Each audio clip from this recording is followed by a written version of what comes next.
Oh, mon cher Yvan, bonjour. Bonjour. Nous nous sommes rencontrés il y a quelques jours et tu représentes un petit peu l'Algérie cette année au festival de Un Voisine. petit peu. Un petit peu, complètement. Tout à fait, complètement. Tu es le seul. Je suis le seul. Avec un nom, quand même, qui n'est pas très algérien, je dis. C'est un nom juif, Yvan Tetelbaum. juif kabyle, Voilà. avec des origines polonaises, russo-ukrainiennes et biélorusses. Parce que tout s'est mélangé à un moment donné au niveau des pays. Les pays, c'est comme les mots, ils se séparent. Donc au début, tu es Yvan Tetelbaum, C'est ça. qui veut dire Qui veut dire, à chaque fois qu'on me le dit, je ne me souviens pas. Title. Il y a l'olivier, le D'accord. nom Il y a dedans. l'olivier dedans. Voilà. Et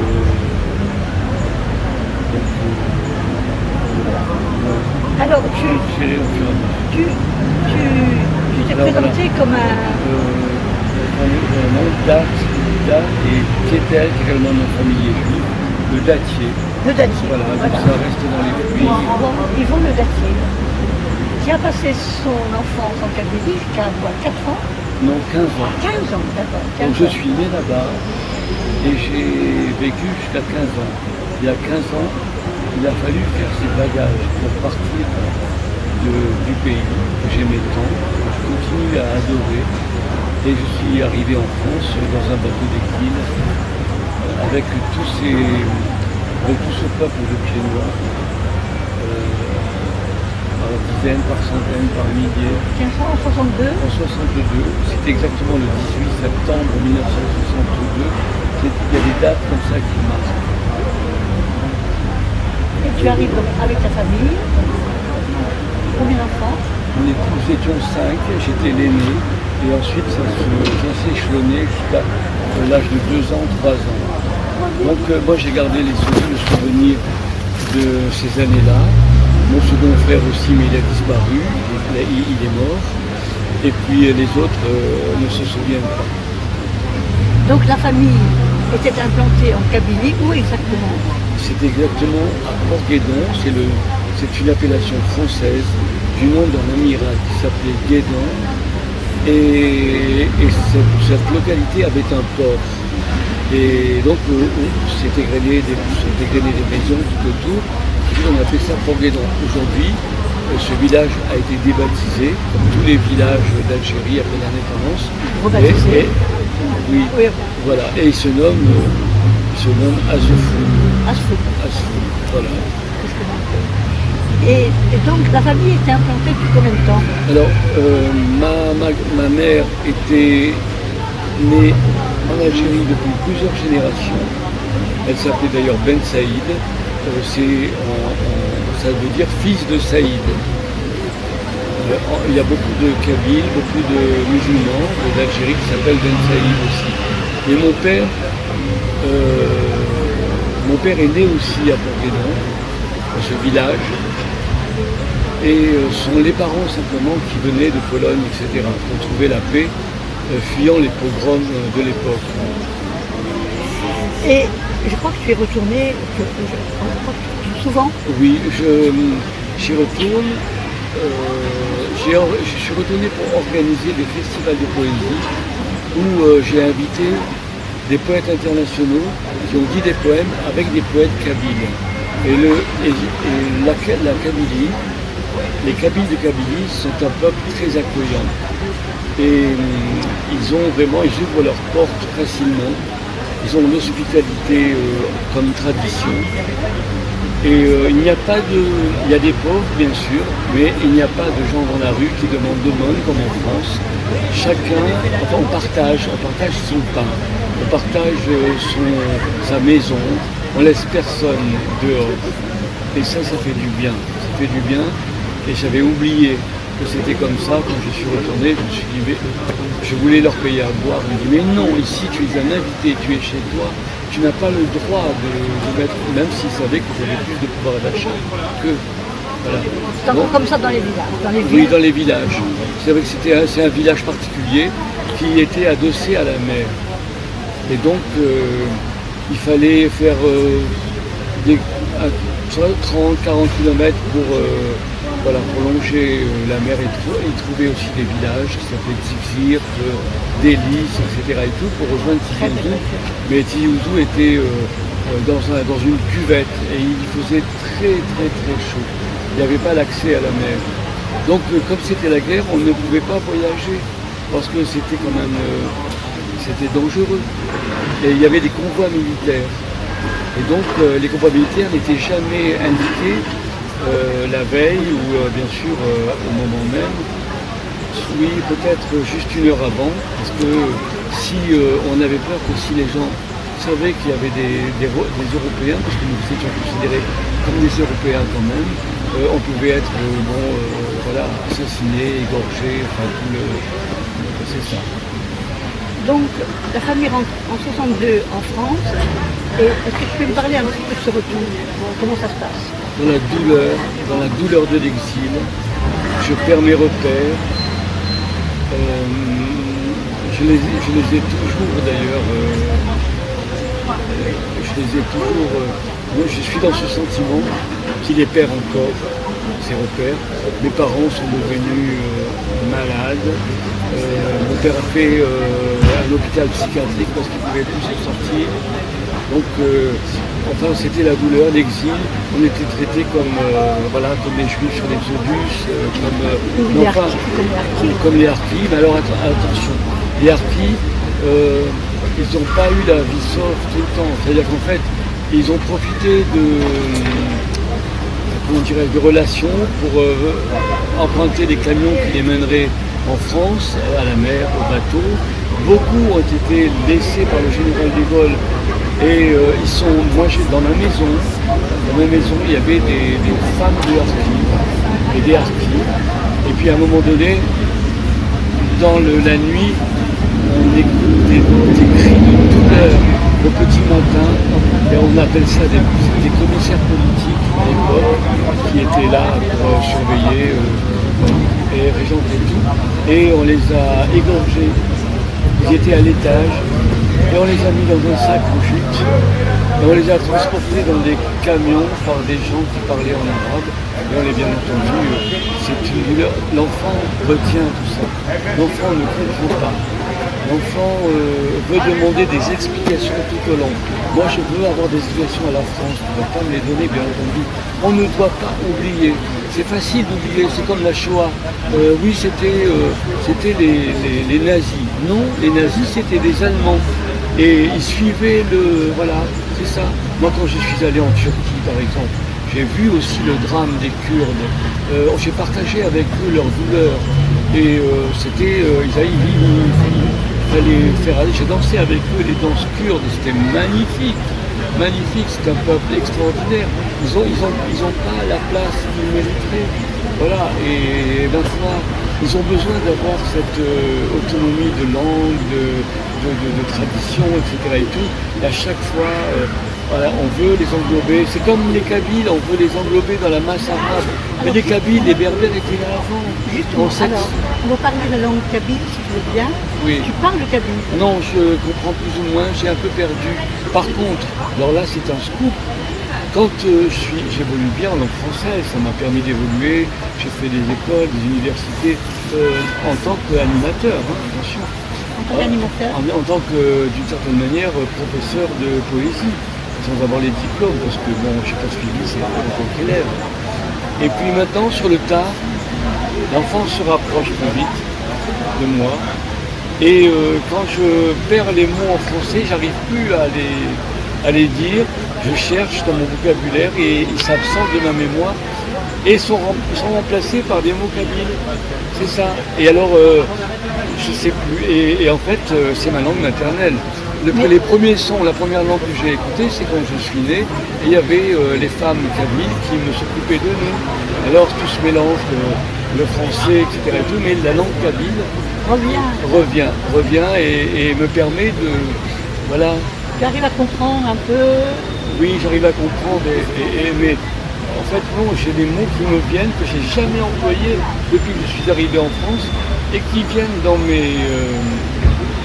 mes paroles, dans ma poésie. Il y a un mot qui vient de l'arabe, mais qu'on a employé en kabylie, l'ouarch.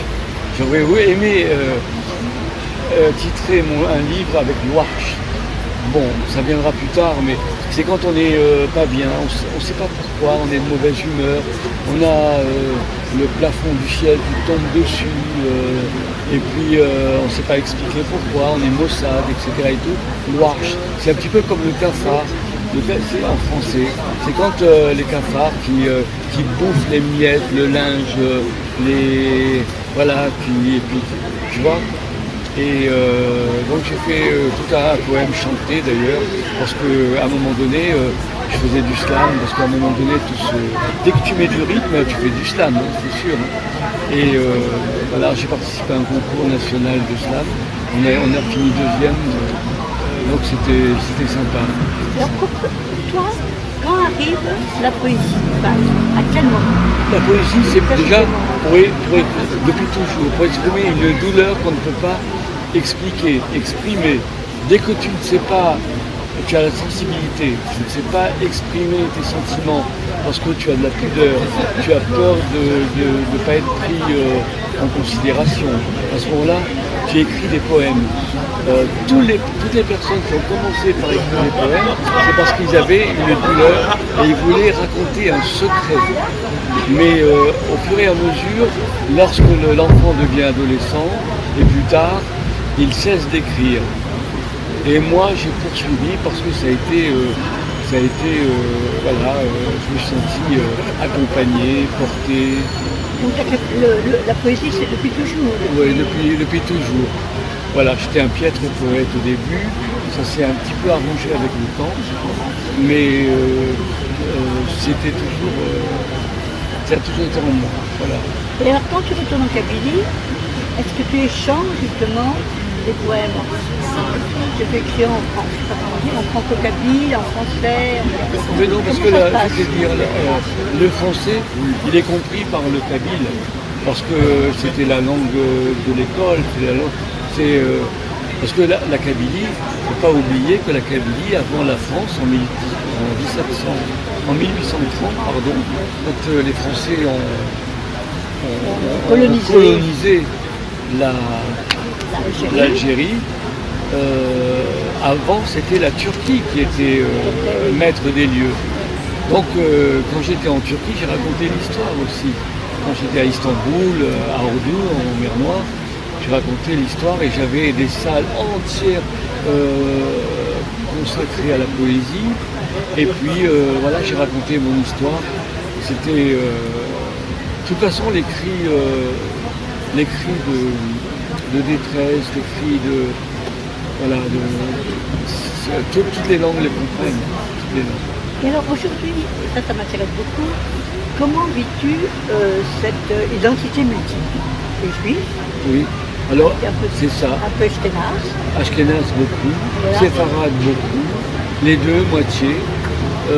En fait, kabyle parce que né sur la terre, voilà. Et français d'adoption, on va dire. Voilà. La France m'a permis d'évoluer, de faire un métier de poète en fait. Hein. J'ai exercé ce métier, on ne dit pas exercer, c'est pas bon. On dit j'ai vécu de ça. Ça c'est incroyable. Voilà, pendant 40 ans. Mais ça c'est incroyable, voilà. Franchement, ça n'existe pas. Oui, c'est ça. Personne c'est ce qu'on me dit. Mais moi, j'étais tellement inconscient. Innocent peut-être. Innocent que voilà, je ne mettais pas des mots là-dessus et en fait j'ai vécu de ça. Et après, plus je disais des poèmes au public, plus je devenais avec un statut intermittent du spectacle. Ah ouais, voilà. C'est ça. Mais donc tu as dit tes poèmes, tu as recité dans des théâtres. Dans des théâtres, etc. et tout. Après j'ai été dans des milieux très difficiles aussi parce que il y a le côté théâtre, c'est un peu l'exhibition, c'est le beau rôle qu'on se donne et tout ça et tout, on applaudit et tout ça et tout. Bon, c'est un peu de l'ego quoi quelque part, mais et après j'ai été dans des lieux plus difficiles, comme les prisons. Pendant 14 ans j'ai traversé le monde de la prison, c'est quand même pas mal. Il y a des gens extraordinaires, ils sont intelligents. Au lieu de pratiquer un métier qui les passionnerait, ils veulent de l'argent facile, alors ils volent, ils trafiquent. Voilà, ils m'ont appris comment il faut faire, mais moi je ne suis pas Je suis pas doué pour trafiquer. Hein. Autre chose dans tes mains. Voilà, c'est ça. Mais je leur disais, vous êtes en prison, vous avez été pris parce qu'on finit toujours par être pris à un moment donné. Et moi, quand je sors d'ici, je longe la mer, je regarde l'immensité, je lis mon journal, je suis en liberté, et vous n'êtes pas parce que vous avez fait des bêtises. Donc j'essayais de les mettre dans le droit chemin. Voilà, mais je leur disais surtout ne recommencez pas quand vous sortirez de là, je ne veux plus vous voir ici. Et est-ce que tu leur fais écrire la poésie, vous écrivez ensemble, voilà, c'est ça, il y a des gens très doués, ils font des fautes de français, bien entendu, pas tous, mais en général, et ils écrivent de la belle poésie parce qu'elle vient du cœur, elle ne passe pas par un tamis intellectuel. Ils ne vont pas rester une heure en disant cette rime elle va bien avec cette rime, puis rime avec prime, prime avec lime, avec... Non, le cœur parle. Et moi je mettais en espace leurs mots, tu vois. Voilà, c'est ça. Alors mettre un espace en mots, ça veut dire quoi? Mettre un mot là plutôt que là, leur donner une cohérence tout simplement. C'est ça. Donc tu travailles toujours en prison? Non, j'ai quitté la prison parce que ça devenait extrêmement dangereux. Il fallait que on m'enfermait dans une salle et j'étais aux prises avec des gens que je ne connaissais pas forcément. Et il y avait parfois des difficultés. Mais à un moment donné, on me dit il faut prendre un talkie-walkie, vous nous appelez, tu parles à quelqu'un qui a un couteau qui veut te tuer, le temps d'appeler, t'es déjà mort, quoi. Alors j'ai dit bon, non, j'étais gentil comme tout, il y avait beaucoup d'islamistes aussi, mais on s'entendait très bien.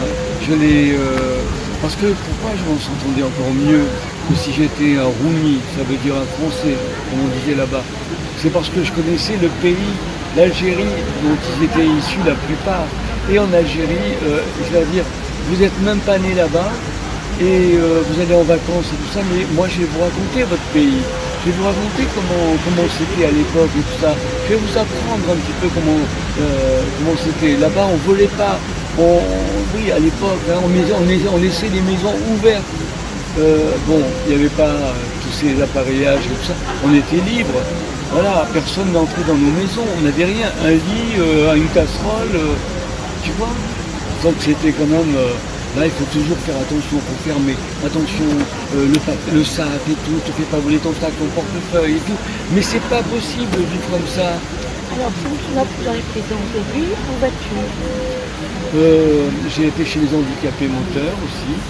Voilà, et puis Après, bon, maintenant, chez les maternelles, j'ai donné quelques cours en Sciences Po aussi. Ça, c'était incroyable.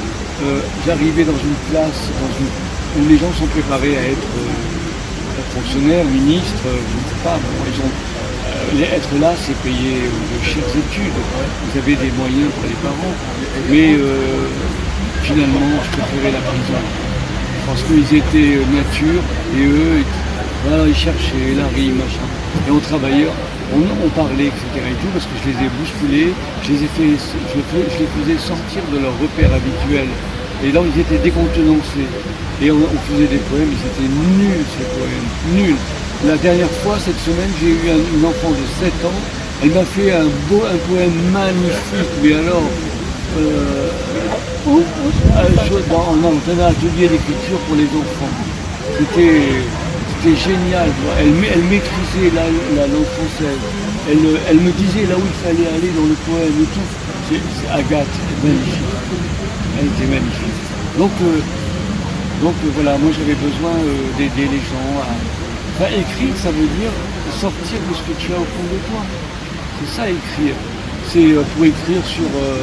il avait des belles chaussettes bleues, mais parfois il se trompait, il mettait une rouge avec une bleue, donc ça n'intéresse personne, tu vois. Mais sauf si vraiment c'est un langage qui veut dire, tu vois, quelque chose, mais qui est surréaliste, mais sinon... Alors j'ai rencontré des gens sur ton chemin, parce que moi je connais très bien ta Sabine Serkin, oui. Voilà, qui est une grande anthropologue, qui travaille à l'école pratique des études à Paris, oui. Qui a eu une grande amie de mon compagnon. Ah oui. Voilà. Et justement, je voulais savoir un peu comment cette rencontre s'était faite et quel lien quel lien réciproque. Alors c'est simple, quand on écrit. donc j'ai écrit une suite de poèmes dans un recueil que j'ai oublié dans mes archives. Je reviens en Algérie chercher les fragments manquants. Ce qui me manque pour compléter ma mémoire. Voilà. Et j'ai trouvé une belle phrase dont je ne me souviens pas. Et j'ai vu que c'était Yassine qui l'avait écrit. Alors je lui ai téléphoné, j'ai trouvé son adresse et je l'ai invité au Centre culturel algérien pour lui donner un récital autour de ce texte-là, avec ce titre-là.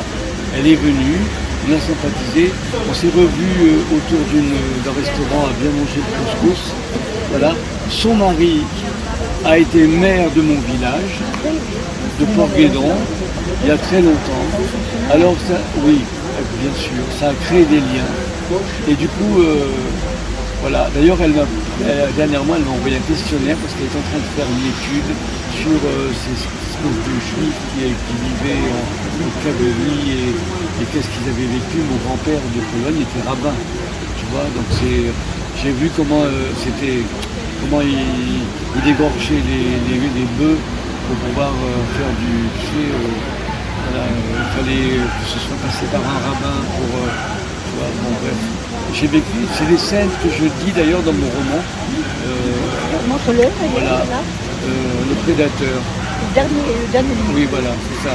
Alors non seulement ce livre contient la mémoire de l'exil, de la difficulté de vivre en France assailli par les colibés, les moqueries, parce que j'avais un accent traité d'arabe et c'est pas ta place, c'est pas ta place. Ensuite, il m'empêchait de faire des grandes, chef de l'établissement, il m'empêchait de faire des grandes études littéraires parce qu'il se dit, lui, il est dans un milieu pauvre, tu vois, et un juif pauvre, c'est très embêtant, tu vois. D'habitude, les juifs ils sont riches, mais quand les juifs sont pauvres, c'est très inquiétant. Moi, j'ai travaillé dans certains domaines avant d'être poète, de vivre de ça. J'ai travaillé dans une administration comme dans la comptabilité, par exemple.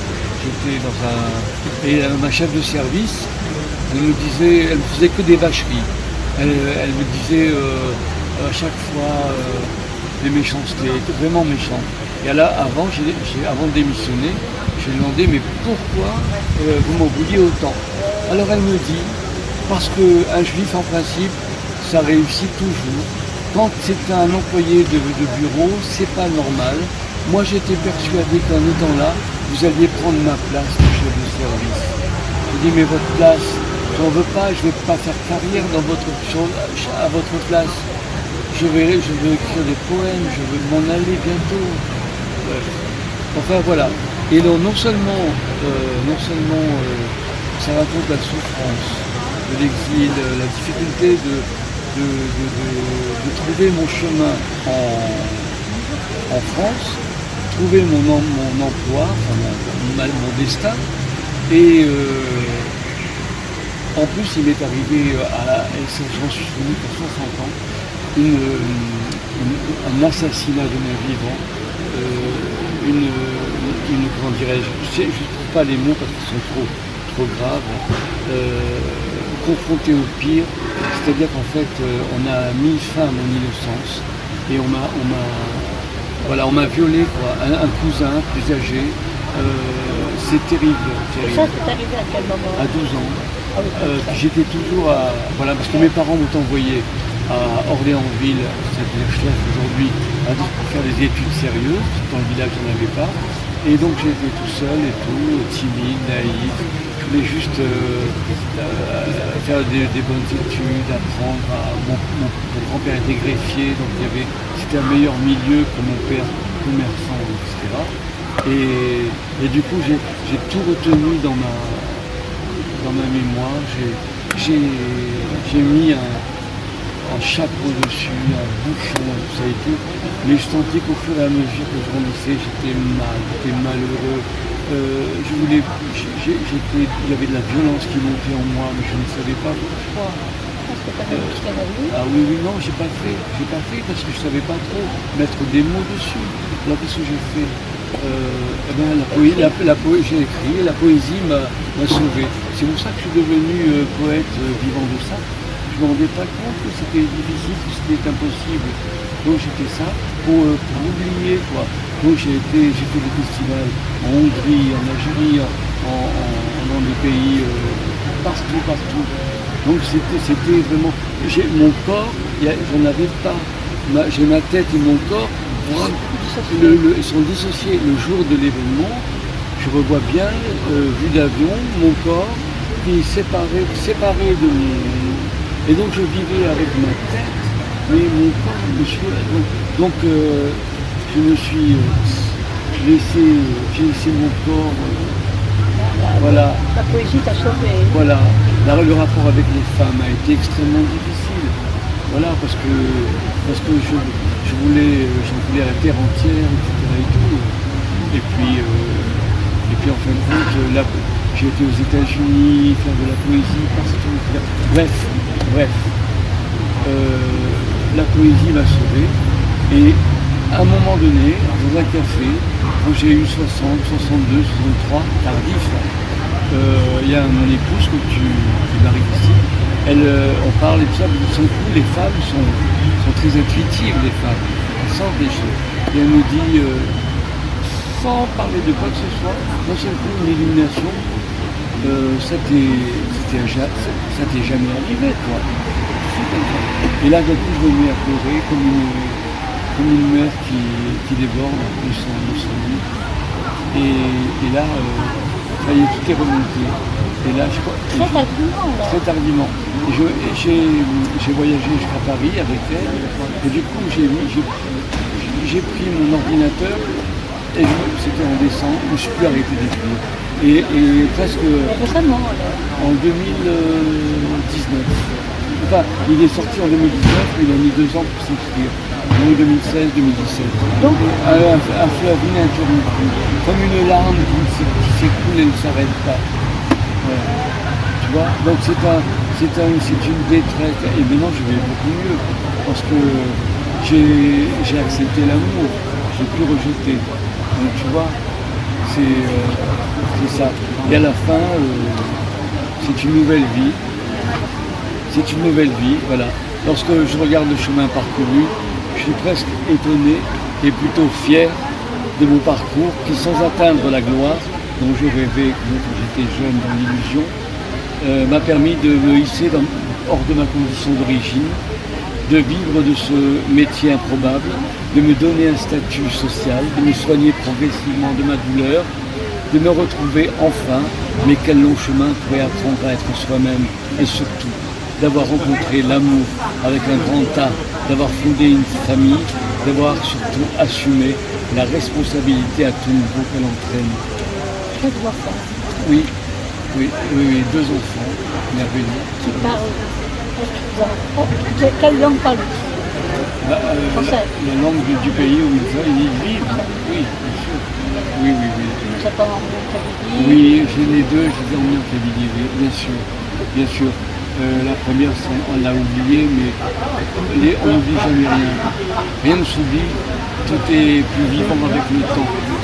Alors je voulais savoir quel type de rapport, parce que c'est pas facile, tu as avec, parce que tu as pas les Kabyles, les Algériens de France. Les Algériens de France, pas grand-chose, quoi. Moi, je suis chauvin de Kabylie.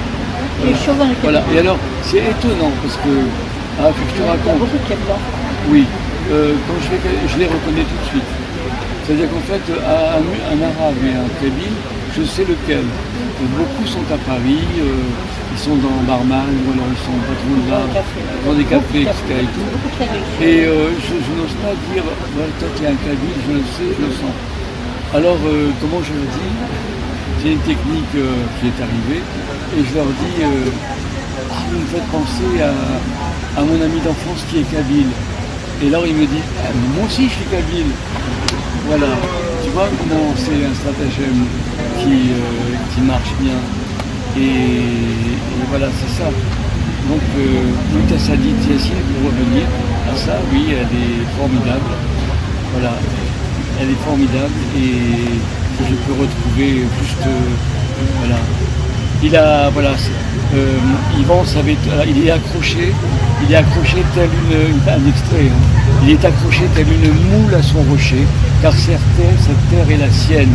Ses hommes, ses frères, il a rêvé avec eux, il a chanté, il a dansé avec les musiques de la langue, l'Algérie et la Kabylie, mais il les a enserrés pour l'éternité au fond de son cœur et au creux de sa mémoire.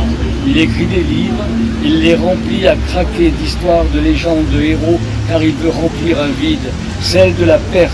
Il trace et retrace les repères dans l'espoir de retrouver le chemin du retour. Il clame son identité kabyle, il veut qu'on l'entende, qu'on le reconnaisse.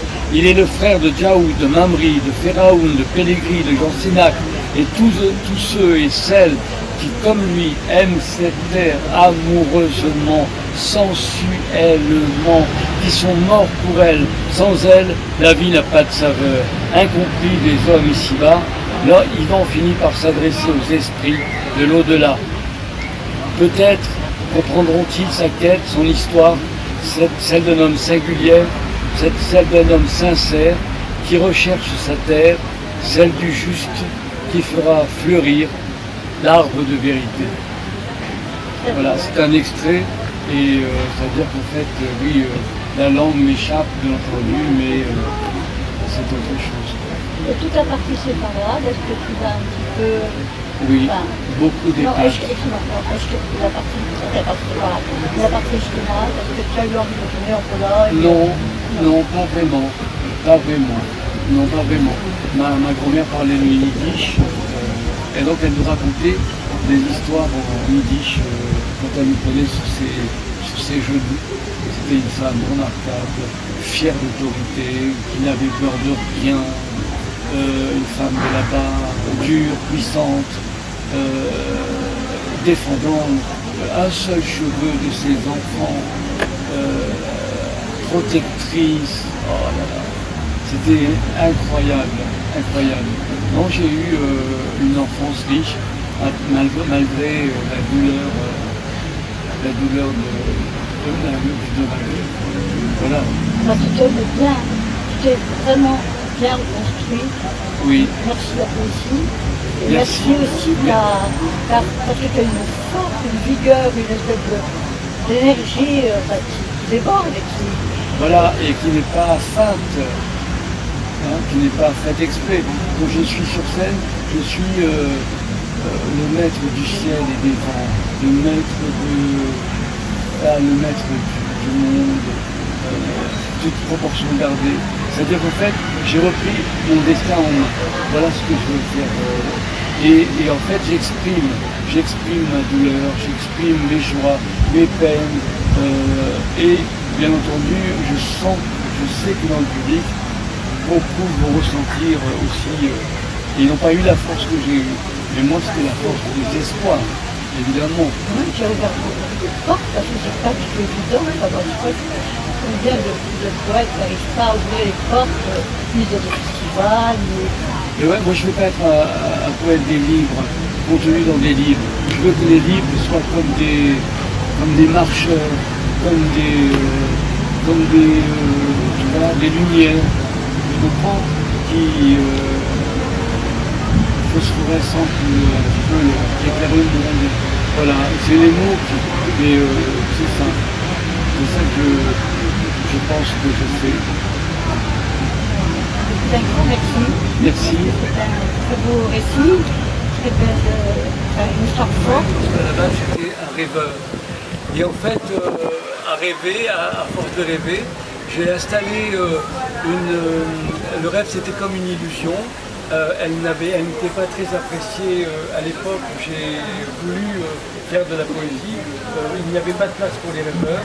Il fallait travailler, il fallait le matin à son travail. Il fallait subvenir aux besoins de sa famille. Et moi, j'ai voulu prendre un chemin de traverse depuis le début. Alors, d'abord, j'ai refusé d'entrer dans la société.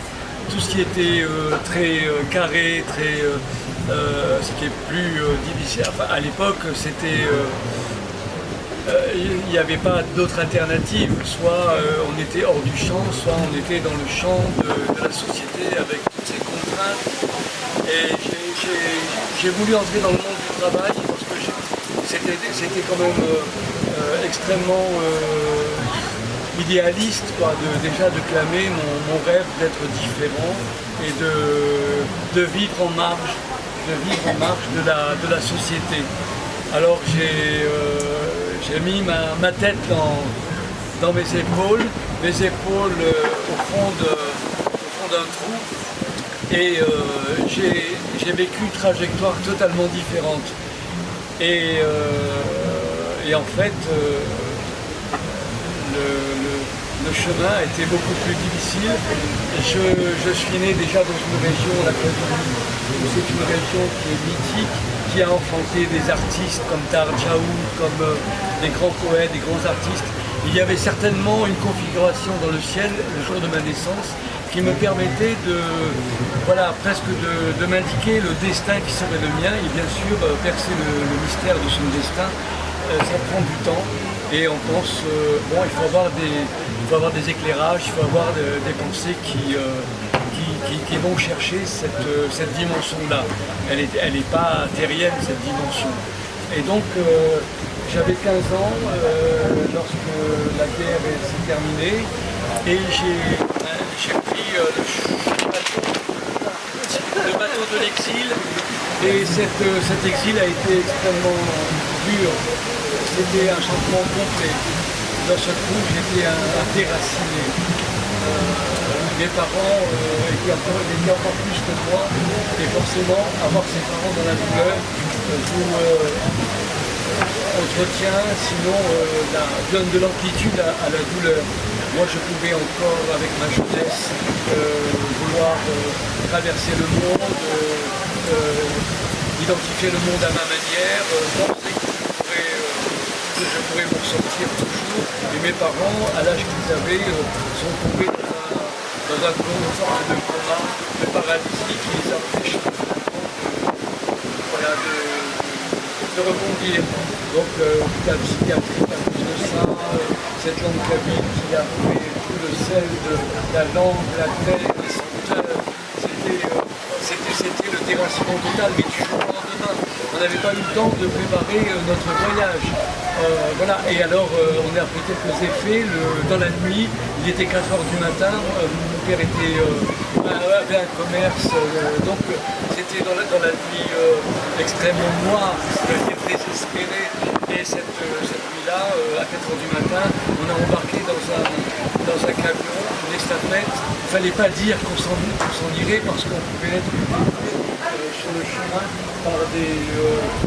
il y avait une impunité, on pouvait être il n'y avait pas de problème, personne n'allait en prison. Et ce qui fait que, on est parti dans cette camionnette à 4 h du matin. Je raconte ça d'ailleurs dans mon roman Le Prédateur, parce que non seulement j'ai eu cette épreuve, mais en même temps j'ai eu une épreuve à l'âge de 12 ans qui m'a glacé, qui m'a fait mourir de mon vivant, une agression sexuelle qui est revenue à ma mémoire au bout de 60 années. Alors la poésie m'a permis de m'en sortir. Donc pour raison de plus, pour rejeter tout l'ordre établi. Je ne voulais pas de ce monde. Et puis d'abord, c'était pas mon pays. La France, ça n'était pas mon pays. Enfin, je veux dire que ça n'était pas encore mon pays. J'étais français de papier, mais algérien de cœur. Voilà. Mais malgré tout ça, sur le chemin je vous fais un petit peu peur, mais je vous fais voyager avec moi. Et moi, ça me fait du bien aussi de voyager avec vous, que vous empruntiez le même chemin pour un temps. Et sur la route, entre San-Guédon et puis un village français qui est devenu Assoun, sur la route qui mène vers Tizi-Ouzou, nous allions prendre le bateau qui nous emporterait vers Port-Vendre. Eh bien, les amis chauffeurs, ils étaient deux, nous ont arrêtés sur la route en nous disant maintenant, sortez de la voiture, on va vous égorger. Voilà, tout simplement. Alors un enfant, il a 15 ans, ou pas encore, il entend ça, il ne prend pas conscience que la mort, il est lu de cette mort, il ne sait pas ce que c'est, mais en même temps il se rend compte que l'heure est grave. Alors on est sur le bateau des arbres. Il y a mes frères et sœurs, ils ont 13 ans, 12 ans, 5 ans, 3 ans. Eux, ils se souviennent de rien. Alors et à ce moment-là, alors finalement, c'était dramatique, et au bout de quelques minutes, quelques secondes, il en paru des minutes, des heures, une éternité, les amis nous ont dit toutes dents d'or et d'argent dehors, parce qu'il y avait l'identification parfois en argent et en or, c'était coutumier. Maintenant, allez, on va continuer le voyage, c'était une plaisanterie. Voilà. Ah ouais, la plaisanterie a été vraiment de mauvais goût. Mais on a eu la vie sauve grâce à ça. Ils nous ont quand même mis toutes les affaires. C'est-à-dire qu'on avait quelques valises et tout ça et tout, et on n'avait plus rien. Que les effets que nous portions. Et donc ils ont tout chapardé, ils ont tout gardé. Et puis voilà, bon, on arrive sur le bateau, l'exil, on arrive à Port-Vendre. D'un seul coup, nous, on avait pensé qu'on irait vers la mer, dans les Alpes, vers Angoulême, par exemple, parce que nous y retrouvions des amis qui étaient partis avant nous. Et arrivé, c'était comme la gare de transit. Alors, c'est-à-dire, toi, Dachau, bref, on veut aller à Angoulême, on avait fait les malles, etc., avec l'itinéraire que j'avais moi toute la nuit. Non, vous allez aller maintenant, vous devez choisir entre Chartres, Orléans ou le sud-est, le nord, enfin bref, quelque chose comme ça. Et puis moi, mon père ne savait pas où on allait, il me demande qu'est-ce que tu veux qu'on aille. Vous imaginez un petit peu la scène, c'est une histoire. Et je dis Orléans, parce que en Algérie, j'avais vécu 3 ans à Orléansville. Orléansville, c'est un nom européen, bien sûr, certainement consonance Orléans. Et j'ai dit, on va aller à Orléans, la cité de Jeanne d'Arc. Voilà. Et on arrive là, centre d'hébergement. C'est incroyable, je pense. Ça pouvait presque me faire pleurer. Encore. Et on était 50 dans une grande salle d'hébergement et tout ça et tout, les gens criaient, dans la nuit on entendait il m'a violé, tout ça et tout. Enfin bon, c'était les réfugiés quoi, les réfugiés sans dessous, on en voit maintenant aussi. Voilà. Mais on était français, enfin, on croyait que pour moi c'était une nouvelle France, mais c'était la France. Et du coup, j'ai gardé une rancœur qui s'est apaisée quand même avec le temps et les mots et le langage et tout ça et tout. Raison de plus pour emprunter ma trajectoire, la trajectoire en toute indépendance. Non, je ne voulais pas de ce monde-là. Je voulais pas, on m'avait mal reçu, mal accueilli, je ne voulais pas m'intégrer. Absolument pas. Voilà. Le seul remonter la langue française qui pour moi était voilà. J'aimais les mots, j'aimais la grande littérature française que j'avais commencé à apprendre au lycée en Algérie. Et donc ça m'a sauvé. En fait, j'ai été guidé par les mots. Et lorsque je suis arrivé en France, j'ai dit mais c'est quoi les gens que je rencontrais, les copains, etc. et tout, mais ils parlaient mal la langue française. C'était horrible. Je veux dire que c'était voilà, et je souffrais quand cette langue française était piétinée, etc. Et je me dis, bon, la langue française, je l'ai apprise bien avant, quoi. Et ce qui fait que je sens le gardien de Marseille,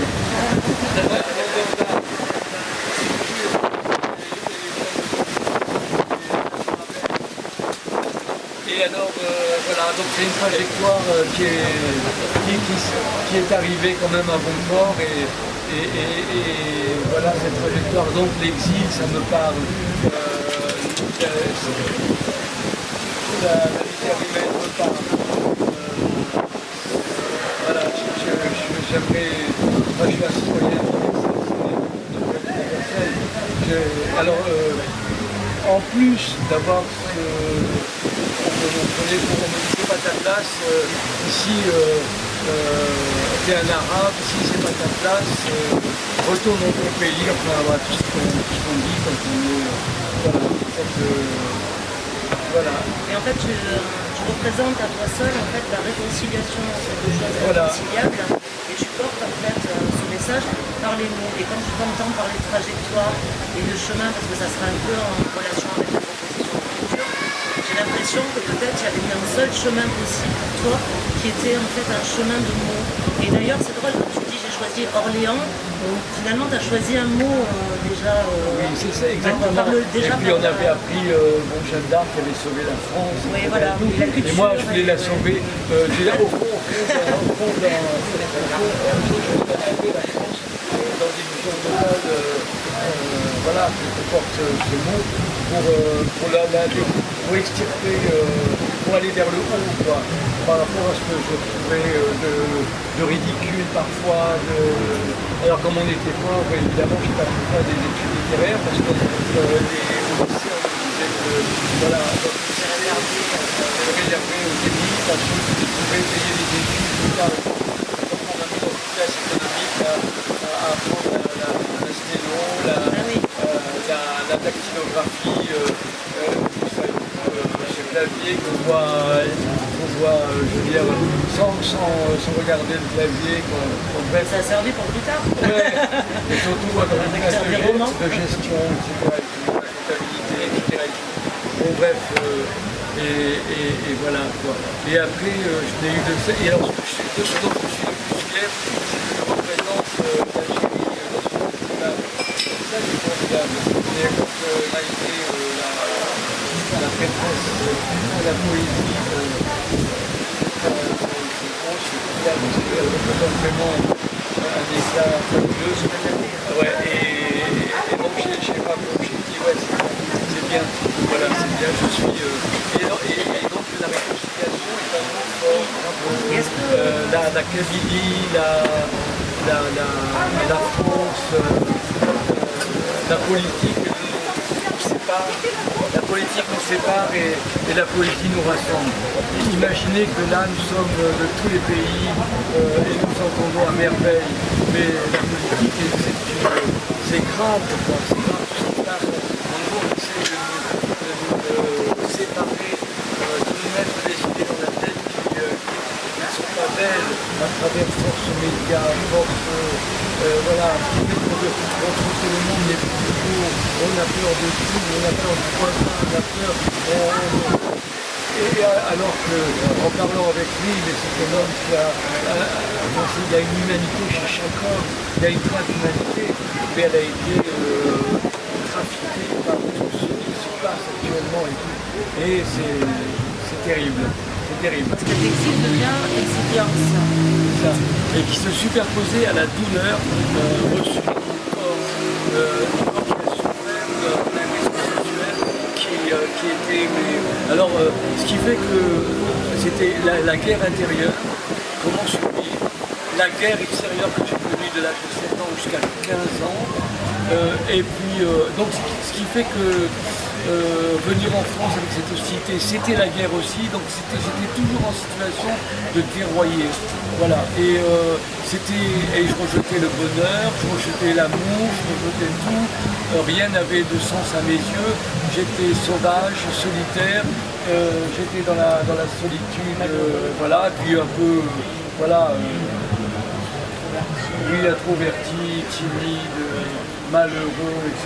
et tout, et je faisais payer cher à tous ceux qui voulaient me comprendre et puis m'aimer et tout ça. Je ne voulais pas qu'ils m'aiment, rester où vous êtes, je ne veux pas d'amour, je ne veux plus d'amour, parce qu'on m'a saccagé dans mon intérieur et je ne veux plus ça. L'Algérie, c'est presque mon pays. Heureusement d'ailleurs que l'Algérie a été pour moi un bastion de sécurité, parce que ma nostalgie était certes malheureuse, parce que j'avais quitté l'Algérie, mais elle revenait dans mes rêves parce que c'était un support qui m'aidait à vivre, à survivre, etc. Alors maintenant, je peux dire qu'en étant retourné chez moi, en ayant fait des festivals de poésie, avec des poètes internationaux et des poètes kabyle, et ça a bien pris d'ailleurs, eh bien voilà, j'ai la nostalgie joyeuse, heureuse, et maintenant, après avoir à 60 ans environ compris ce qui m'était arrivé, après avoir mis tout sous le pied, les échecs, eh bien voilà, je peux dire aujourd'hui que j'ai guéri, je suis heureux, je suis prêt à aimer, et j'aime, et tout va bien, voilà. Mais à un moment du chemin, je n'aurais plus vraiment, me suicider, c'était quand même la meilleure solution. Voilà, aller rejoindre ce bonheur qui se reflète sur terre, tout simplement. Hein. Voilà, vous comprenez mon message? Voilà.